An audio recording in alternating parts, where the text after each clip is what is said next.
And back on home soil, cities across the U.S. are on high alert today after Hamas called for global protests on what the terror group called a day of rage. ABC's Rhiannon Ally has more on the safety protocols.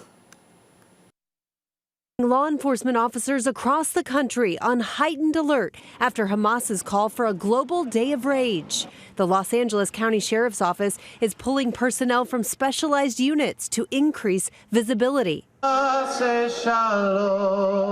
In New York, congregates from dozens of synagogues prayed for peace as helicopters watched for suspicious vehicles from above and boats with radiation detectors patrolled the waters. The NYPD telling its officers to prepare for 12-hour shifts. We have directed the NYPD to surge additional resources to schools, houses of worship to ensure that they are safe.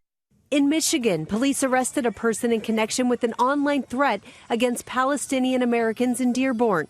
Federal officials say they know of no specific plans for violence in the U.S., but the war in the Middle East has prompted strong reaction across the country, especially on college campuses. Barricades separated pro-Palestinian and pro-Israel students at Columbia University.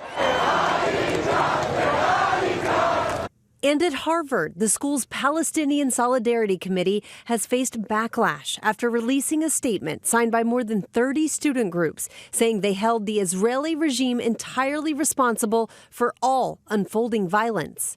A truck is now driving around Harvard's campus, allegedly naming people who were part of the groups. And CEOs from major corporations are calling for the students' names to be released. And if people are actually signing on to that statement, we would want to be able to make sure that we're not hiring those individuals. Last night, the president of Harvard condemned the Hamas attack, but she also rejected calls to name and punish those students who signed the statement. Rhiannon Ally, ABC News, New York.